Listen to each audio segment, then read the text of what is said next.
Вяртаемся ў эфір з культурнай сядзібай, праграма, якую мы пачалі рабіць цяпер ужо ліквідаваным, дакладней ліквідуемым культурным цэнтрам арт-сядзіба. Алексей Сапрыкін, які быў і тады цяпер нязменным ведучым на сувязі з намі. Прывітанне, Алексей.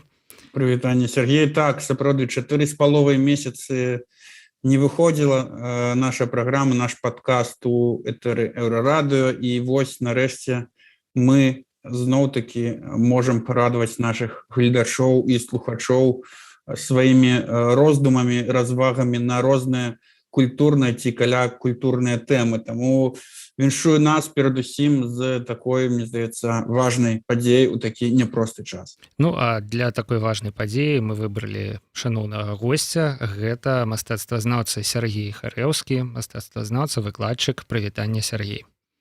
Вітаю сардэчна, рады вас бачыць, калегі. Пагаварыць мы сёння вырашылі на непростую тэму, сфармулявалі яе як праклён беларускіх паўстанцаў. Справа ў тым, што мы заўважылі, што за апошнія некалькі стагоддзяў у Беларусі адбылося некалькі вельмі буйных паўстанняў, але ўсе яны, на жаль, скончыліся паразамі. І што ж гэта такое і чаму так адбываецца? Ці ёсць сапраўды нейкі праклён, ці гэта ўсё проста нейкая гістарычная перадумоўленасць? Вось пра гэта сёння будзем размаўляць, але пачнем, як звычайна, з культурных навінак, з абмеркавання таго, што адбылося ў жыцці, у культурным жыцці Беларусі і свету за апошні тыдзень.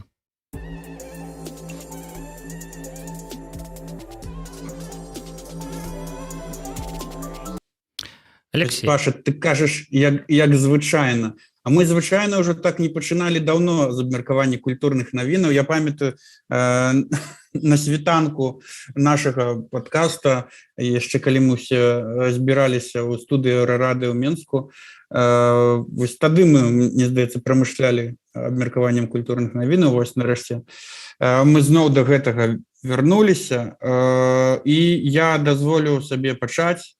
Давай. З той навіны, которая, мне здаецца, незаслужана абмінула амаль што ўсе беларускія сродкі масавай інфармацыі. Менавіта мой родны свабодны тэатр атрымаў шэраг узнагародаў на Good Theatre Festival. Это такі фестываль онлайн-спектакляў, у якім сёлета удзельнічала 6 спектакляў з, калі мне калі я не памыляюся, з 6 краінаў. Гэта з Індыі, Бразіліі, Беларусі, ЗША і яшчэ адной. Вось, і падрыхтаваўся. Да, падрыхтаваўся. І, значыць, узялі мы 3 ўзнагароды. Гэта найлепшая рэжысура, гэта найлепшы акторскі ансамбль і найлепшы візуальны прадакшн, то бок онлайн-фестываль, онлайн-спектакляў. Уся справа зараз пра спектакль «Школа для дурняў» рэжысёра Паўла Гарадніцкага, который быў зроблены яшчэ 1,5 гады таму, і вось цяпер атрымаў такія міжнародныя прызы і ўзнагароды. Вось. Сергей, як вы думаеце, вось тое, што тэатры адзін за адным пераязджаюць у онлайн, да, вось нехта вымушана, як купалаўцы, а нехта абсалютна добраахвотна, як веянне часу, як свабодны тэатр, да? Гэта добра ці дрэнна? Вось тэатр гэта заўжды было такім інтымным жанрам, перажываннем для актораў і ад некалькіх там дзесяткаў да некалькіх сотняў гледачоў, якія збіраліся ў зале. Вось усе гэтыя размовы пра разбурыць 4-ю сцяну, да, все гэта цяпер у мінулым. Разбураць трэба экран смартфона ці кампутара. Ну, я думаю, что это такі знак часу. Для мяне таксама было асабістай драмай, калі наша Ніва, моя родная газета, у якой я з 91-го года працаваў, перастала выходзіць на паперы. Конечно, это драма для многих людей, до которых она уже не дойдет с пахом фарбы, с пахом паперы. Але час мінуў, і мы бачым, што калі няма газеты там в онлайне там з відэо, да? Калі няма радыо в онлайне в інтэрнэце, то яго няма наогул. Асабліва это стала відавочна падчас пандэміі, што нават там музеі, архівы, калі у іх няма відэо онлайна, іх проста няма. Таму, конечно, прыкра, што гэта адбываецца такім чынам, што это адбываецца праз крыўды, праз незручнасці, для некаторых это драма. Но, ведаеце, на фоне таго, што адбываецца не толькі ў нас, але ў свеце з гэтай пандэміяй, зважаючы на тое, што я сказал, што все газеты сышлі в онлайн, в інтэрнэт, то это бадай просто прыкмета часу. Прыкра, што это можа быць в такой форме, такім спосабам, з гэтых прычын. Але бадай так оно і будзе, гэта пэўная будучыня. І ведаеце, я не раблю з гэтага вялікай драмы, таму што любы крызіс, як там в прыродзе, ён змушае эвалюцыянаваць, змушае мяняцца, змушае... Таму што, па вялікім рахунку, якая была эта тэатральная вся культура Беларусі. Мы говорим, конечно, про зорак зараз і маем іх на ўвазе. Калі глянуць все тэатры Беларусі, там, ад Мазыра там, да горадні, бадай, многім пора было бы ўжо крепка памяняцца, змяніць свае падыходы. Таму я ставлюся до этого роўна і зычу калегам, зычу сваім сябрам, акторам, рэжысёрам, якіх добра многіх ведаю, плёну на гэтым новым непростым шляху. У гэтым новым віртуальным міры, гэтым дзіўным новым віртуальным свеце. Але ведаеце, які тут ёсць парадокс? Вось вы, спадар Сергей, казалі пра газеты, што яны сыходзяць у онлайн, але вось сённяшняй навіной пра там прызнанне тэлеграм-каналаў экстрэмісцкіх і увогуле з беларускай сітуацыяй, вось гэты сам выдат, які там друкуецца ў Беларусі і распаўсюджваецца па кватэрах, па паштовых скрынях. Мне здаецца, таксама гэта ёсць прыкметай часу і прыкметай таго, што інфармацыя цяпер вымушана распаўсюджвацца бяспечным такім шляхам. І толькі гэты шлях можа быць умоўна бяспечным у рэаліях сённяшняй Беларусі. То бок ты намякаеш, што офлайн ён таксама не тое, што мае права на жыццё, а ў пэўных сітуацыях можа быць больш сучасным і сейф. Да аналагаў. Гэта, ведаеце, як было часы салідарнасці, калі нельга было друкаваць, распаўсюджваць, придумалі класны такі фармат наглос. Журналісты і дыктары начытвалі на касеты, в выглядзе касетаў распаўсюджвалі гэтыя часопісы наглос. Нарадзіўся абсалютна новы жанр, новый формат, які вабраў сабе лепшае, што было в польскай культуры кабаретовай, і класіка з этого.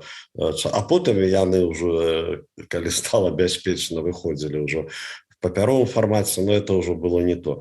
Я думаю, што гэта нараджае новыя фарматы. Бачыце, гэта як і ў іншых відах культуры, перадусім, конечно, мастакам, індывідуалам, там, ці паэтам прасцей, таму што кветкі растуць нават на асфальце. Вось колькі там не бетану, не залівай гэтым асфальтам, все адно одна раслінка, две раслінкі на вытаптаных пустырах зноў закрасуюцца тыя кветкі на этой нішчыннай глебе. Тое самае і з культурай, яе просто не можа не быць. Так, нехта памяняе фарматы, знойдуцца новыя фарматы. Кветкі все адно будуць красаваць на нашым вытаптаным полі. Абавязкова.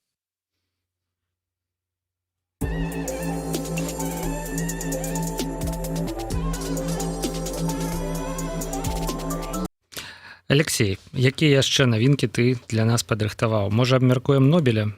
Нобель гэта, конечно, навінка мінулага тыдня, але ён быў досыць нечаканым, да, ну, працягнуў ужо я. Да. Былі абсалютна іншыя фаварыты у Нобелевскай прэміі міра, да, і у Нобелевскай прэміі па літаратуры, у прынцыпе, былі абсалютна іншыя фаварыты, і рашэнні Нобелевскага камітэта шмат каго здзівілі і нават расчаравалі. Мяне асабіста не, таму што, напрыклад, Нобелевская прэмія міра, яна дасталася журналістам, і я лічу, што это натхняльна для ўсёй галіны нашай і асабіста для нас, бо Еўрарадыё заўжды змагаецца за свабоду слова і супрацьстаіць вось гэтым спробам дзяржаўнай цэнзуры. Але шмат хто, канешне, хацеў, каб Нобель дастаўся Алексею Навальнаму, Святлане Ціханаўскай. Гэта было б нашмат больш актуальна. І ведаеце, у тракце гэтага мяне вось зусім абурыла абурэнне некаторых каментатараў у сацыяльных сетках, маўляў, вось, не далі нашай Светлане, не далі нашаму Алексею прэмію Нобелевскую, ах, вы Нобелевскі камітэт, такія прадажныя, такія-сякія. Карацей, на чым свет стаіць, іх там клеймілі ўсім, чым можна. Але, зірнуўшы на гэтае такое абурэнне, я падумаў, што сябры, чым вы лепшыя за тых жа, прабачце за слово, ябацік, которая таксама за кожнае такое вось нейкае там рашэнне могуць усіх на свеце заклейміць там і захаяць, так, як кажуць. Вось, і вось гэта мова варожасці, якая панавала з нагоды таго, што Святлане Алексеевич не далі Нобелевскую прэмію міру. Светлане Алексеевич, не, Светлане Тихановской. Так, Светлане Тихановской. Думаю про одну, кажу другое. Светлане Тихановской не далі Нобелевскую прэмію міру. Мяне вось тут поставила у пэўныя такія культуралагічны тупик. Сергей, як вы лічыце, вось людзі могуць патрабаваць ад Нобелевскага камітэта пэўных рашэнняў?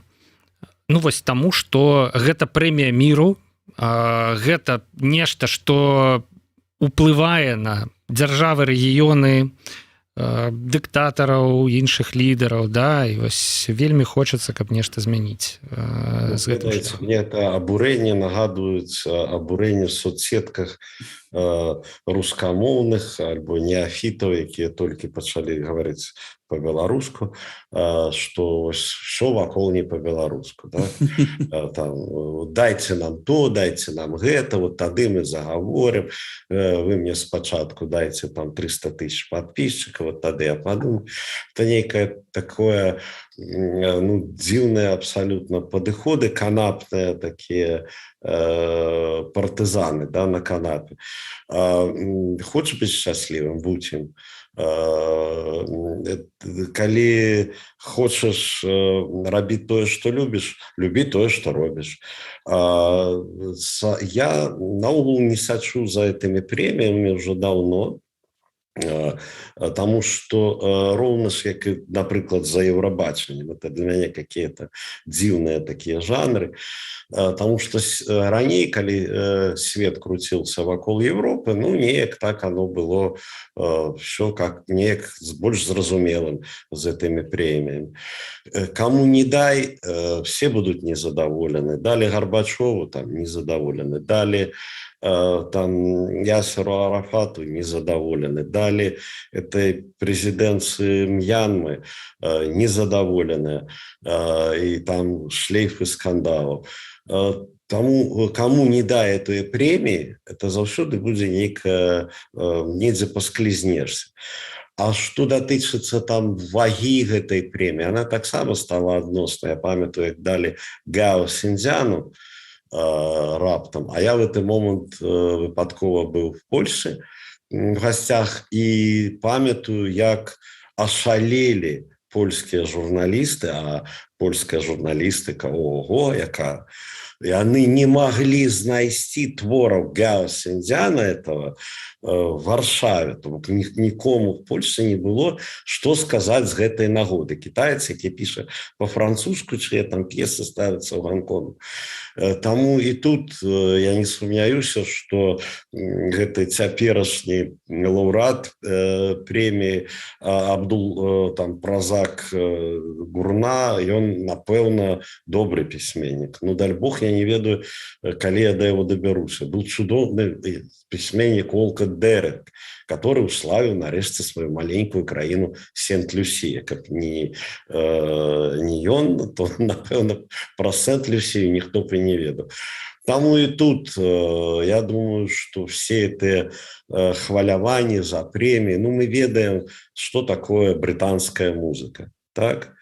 И то, что британцам кому-то не дадут там какого-то места на Евробачении, ну, это ну, никак не повпливает на традицию и масштаб британской музыки, правда? Ну, калі працягваць гэтую аналогію, то тое, што Ціхановскай ці Навальнаму не далі Нобелеўскую прэмію ці іншым палітыкам, ці іншым літаратарам, гэта ніяк не ўплывае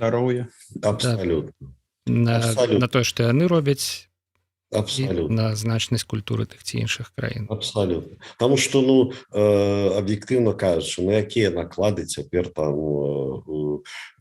шановны Святан Ланы Алексеевич, хіба в кожным доме есть гэтыя кнігі. Я памятаю, як далі прэмію Шымборскай. Дык там на кожнай касе, там в кожном универсаме было 5, 6, 7 выданий, великих, маленьких, сувенирных. Это был таки чос для выдавцов. И они шчыра з этого цешились, потому что спочатку человек почитает, ну, за что ж такое Нобеля дают, а потом может нехто и зацікавиться поэзией. То бок такая логика есть. У нас колькі не крычы, колькі не давай прэмію, а прэміі давалі розныя, гідройцы, і там розныя міжнародныя, польскія, чэшскія прэміі давалі нашим літаратарам. Ну, я не скажу, што у нас в кожным беларускім доме стаіць палічка этих лаўрэатаў за апошнія 20 гадоў. Таму пра што мы тут спрачаемся па вялікім рахунку? Я цалкам згодны, трэба сыходзіць ад гэтых тэм. Это забавно, гэта, ну, прикольно камусьці там. Можа, кто-нибудь этого Гамида читал, можа, кто-то и почитал Олката Дерека, можа, кто-то пусть придумае, як паглядзець Гао Синьцзяна. Но это ничего не вырашае ни для китайской культуры, ни для французской. Вот это коли уже Гао Синьцзяна. И наўрад ці что-нибудь там радикально зменіць стаўленне до расовых этих проблемаў с наданнем яшчэ аднаму цемнаскураму аўтару прэміі. То бок свет куды больш складана арганізаваны. А в беларускім кантэксце это абсолютны абсурд. Ніхто нічого не чытае, ні свайго, ні чужога, а толькі сядзяць і што-то там цярушаць. Пішуць у інтэрнэтах. Што ж, сябры, яшчэ, як пішуць у інтэрнэтах каментары да нашай YouTube-трансляцыі, нельга быць жаніхом на ўсіх вяселлях. Да? То бок, добра, не выйгралі гэтую прэмію, выйграем якую-небудзь наступную і іншую. Нагадваю ўсім, што гэта стрым, можна задаваць пытанні, мы абавязкова адкажам на іх. Ну і мне здаецца, што нам час пераходзіць ужо да асноўнай заяўленай намі тэмы. Гэта праклён беларускіх паўстанцаў. Чаму беларусы прайграюць усе паўстанні, у якіх удзельнічаюць?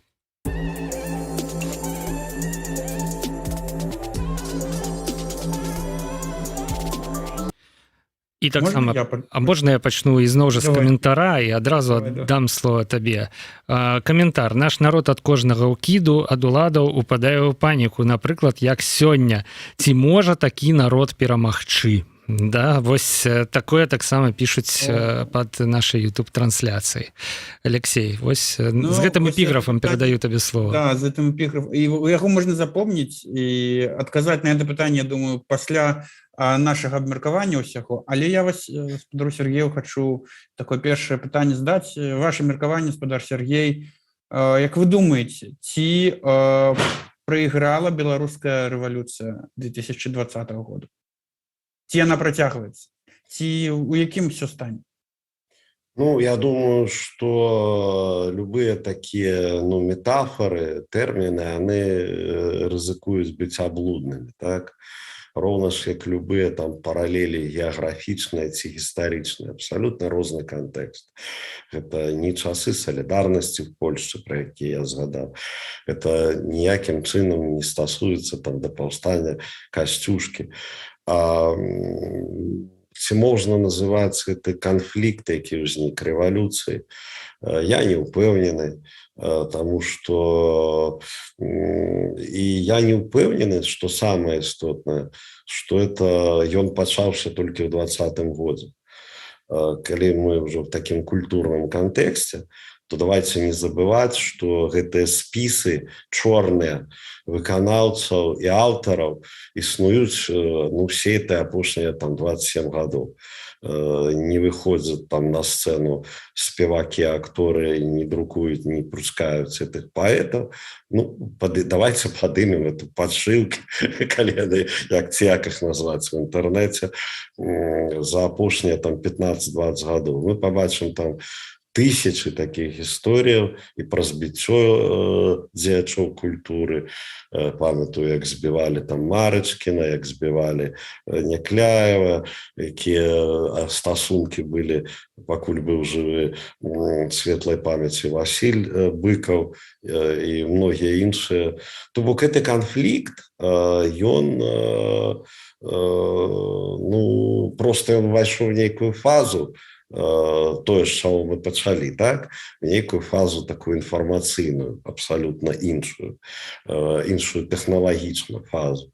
Но ён ніколі не сціхаў.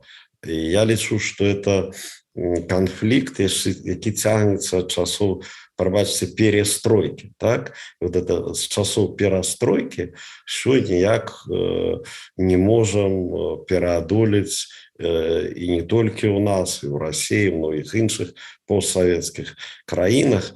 Тая перастройка яшчэ не скончылася. Это просто перманентныя ёсць нейкія адлігі, ёсць нейкія абвастрэнні раптоўныя. Но гэтаму пакуль я не бачу канца, потому што гэта зноў жа як вяртацца да тэмы гэтых абурэнняў, мовы нянавісці в інтэрнэтах. Людзі не гатовы пачаць з сябе. Вот хочаш как бы что-то змяніць, ну змяні ў сябе дома спачатку, так? Дай там ладу в сям'і. Хочаш там, каб было ўсё по-беларуску, гавары сам паўсюль по-беларуску. Ну пачынай так.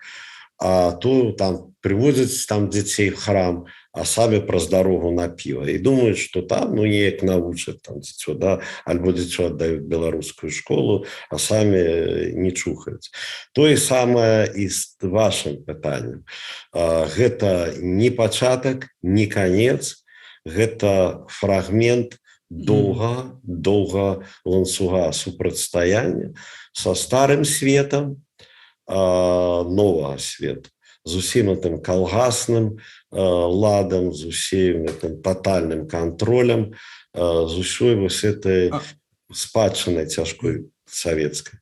А чаму вось так ён доўга працягваецца? Таму што мне прайшлі вось этот этап у пачатку 90-х, як праходзілі там тыя ж Украіна, краіны Балты і так далей, ці таму, што незалежнасць так вот звалілася, як некаторыя кажуць, тым ліку там Валентин Жданко, я вас чытаў у Фейсбуку, як снег на галаву.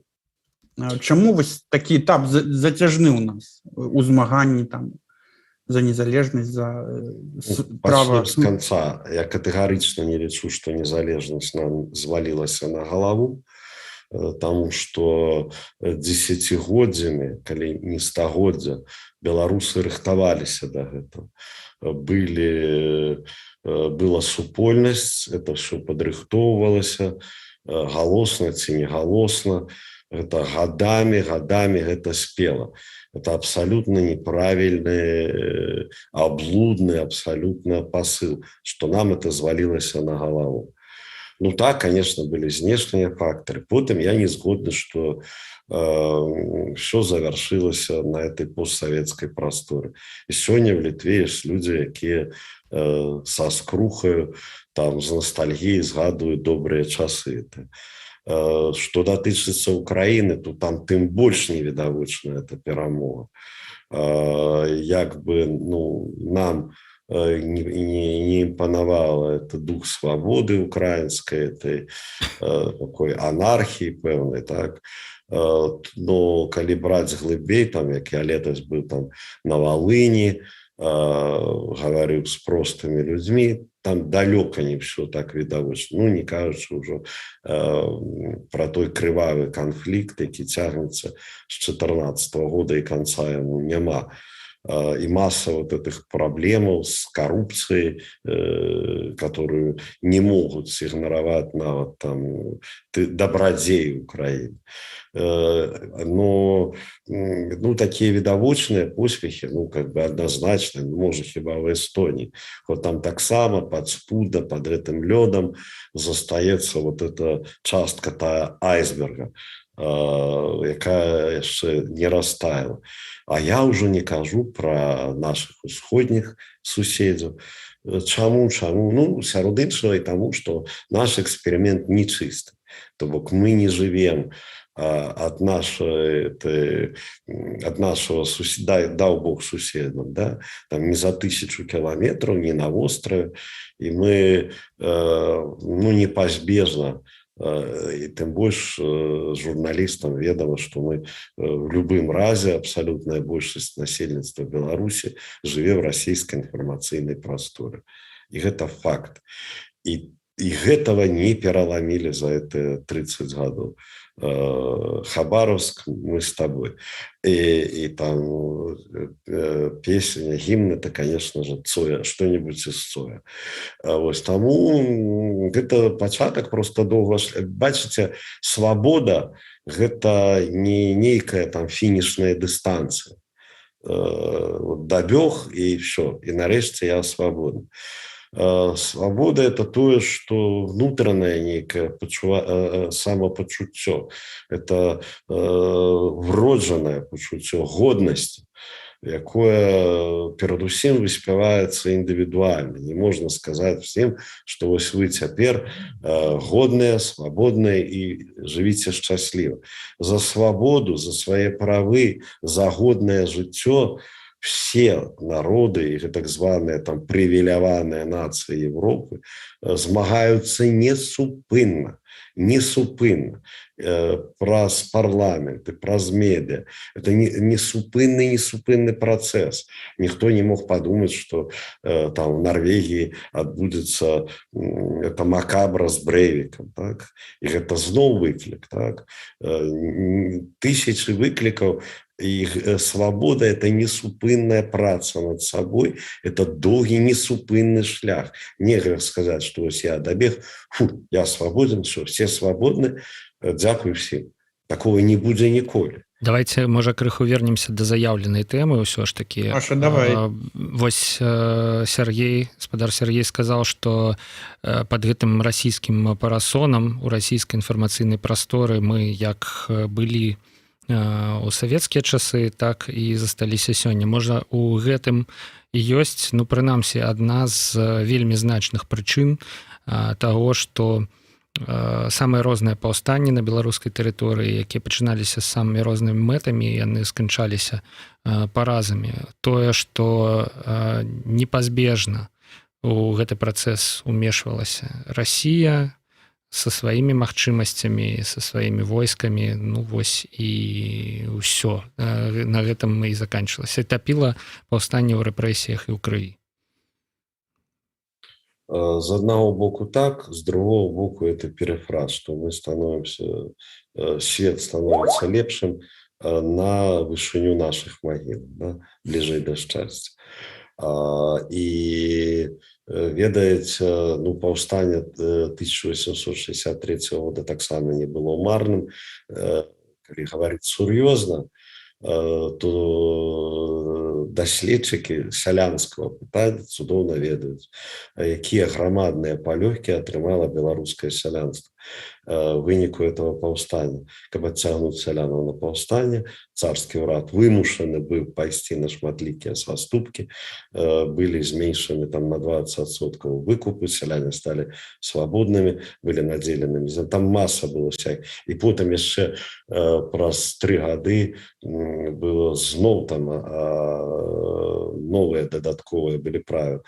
Такім чынам, ахвяраваўшы сваім жыццём, маладыя паўстанцы зрабілі лягчэйшым жыццё мільёнаў беларускіх сялянаў і наблізілі нашу нацыю да трансфармацыі мадэрнай. Таму это ніколі марным, і это трэба так вот сур'ёзна гаварыць. Любы такі крызіс, нават калі за это нехта ахвяруецца, кладзе на это алтар уласнае жыццё, вядзе да пазітыўных зменаў збольша. Ну, я маю на ўвазе вось это волю да паўстання. То бок, это вельмі так умоўна, конечно, не по-навуковаму, грубо кажучы, на одно пакаленне раней наши сяляне стали свободнейшими, открыли себе свет науки и стали людьми зваться. Тому, ну, тое самае тычыцца і ўсіх астатніх паўстанняў. Я з этого пачаў, што прыклады заўсёды будуць нейкія некарэктныя, да? Бо там праз 30 гадоў пасля паўстання Касцюшкі цалкам афіцыйна чынавенства расейскае, улады у Менскай мячэці ганаравалі відэа паўстання татараў. Ось была зачытана молитва, худба, там гонор Касцюшкі, памяць светлы. То бок все трохі по-іншаму глядзелася на такой адлегласці. І, конечно, все тыя паўстанні, про якія мы гаворым, яны, зноў жа, эксперимент быў нечысты. Паўстанне Касцюшкі 1631-1863. Это было все ж таки часткой польской паміж Польшей и Россией. Так, паўстанне 1863 года открыло беларускую тему. Гэты улёткі, гэты друк, мужицкая правда, беларуская тэма раптам была адкрытая. І гэта таксама адзін з вынікаў таго паўстання станоўчых, калі браць гісторыю. Чым адрозніваецца леташні крызіс? Гэта тое, што это ўжо амаль цалкам наша ўнутраная справа. Ужо не спішаш ты гвалт на чужынцаў, там палякаў, расейцаў, немцаў. Гэта упершыню ў нашай гісторыі гэты грамадзянскі канфлікт, ну, вельмі цяжка спісаць на трэція сілы, там, да, которые аднекуль там прыйшлі чужынцы і нас тут неяк душаць. Таму это капітальнае, радыкальнае адрозненне, конечно. І падсумоўваючы, кожнае паўстанне мела плён, не было бясплённых марных ахвяраў, калі браць так гістарычна. Полной перамоги пакуль не было, і таму што ніводная з гэтых канфліктаў яшчэ не быў заяўлены як уласна беларускі. Вельмі цікава, спадару Сергей, і насамрэч вельмі своечасова, бо 35 хвілінаў мы ўжо ў эфіры, і гэта значыць, што варта было б нам закругляцца, але бачу, што Алексей Сапрыкін таксама хоча выступіць з нейкім каментаром. Да, з каментаром, і якраз такі хочу агучыць вось тое пытанне, якое задалі нам на пачатку дыскусіі. Ці можа такі народ перамагчы?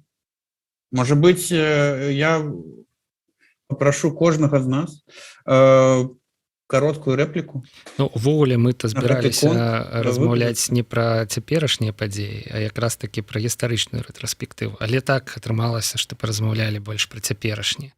Ці можа перамагчы? З нашай размовы выснова адназначная, што не можа не перамагчы, да, то бок усе гэтыя высілкі, няхай не сёння, Недарэмныя. да, паўстанцы павешаныя разам з Каліноўскім, яны не пабачылі вынікаў свайго паўстання. Але наступнае пакаленне і нават іх сучаснікі, яны гэтымі вынікамі скарысталіся. І конечно, ну вот уявіце сабе, каб у нас не было, нават калі Каліноўскага б не існавала як рэальнага героя, паспрабуйце выняць з беларускай літаратуры, мастацтва вобраз Каліноўскага, кіно, да? Гэта, ну, бадай пасля Леніна, ну, самы такі культавы персанаж. П'есы, драмы, тысячи твораў, да сёння разважаюць пра это ўсё. І, значит, это ўжо не марна. І гэты пафас Каліноўскага, ну, з 20-х гадоў там грэе, там до сённяшніх дзён, его пераасэнсоўваць, хто мог бы подумать, что там и до сёння вакол его будут ломать дзіды ўжо в Беларуси. Это значит, уже было немарно прожитое жыццё. Там, а что зрабіў ты в свои гады? Для хип-хопа. Алексей, мы с Сергеем выказаліся, так а что ты сам думаешь про перамогу? Зрада чи перамога, як кажуць наши паўднёвыя суседзі? Я думаю, что, конечно, рано ці поздно такі народ, любы народ, который ідзе да мэты, который ясна асэнсоўвае і бачыць гэтую мэту і яе дасягне. То бок для большасці з нас мэта ёсць гэтая перамога, таму адпаведна можа. Вось маё меркаванне. Ну, для мяне мэтай не ёсць перамога. Перамога — гэта інструмент. Спосаб. Ну, гэта іншых мэтаў. Але гэта ўжо тэрміналагічнае пытанне. Чакай, я лічу, што это такі, ну, конечно, пункт, наступны пункт нашага шляху.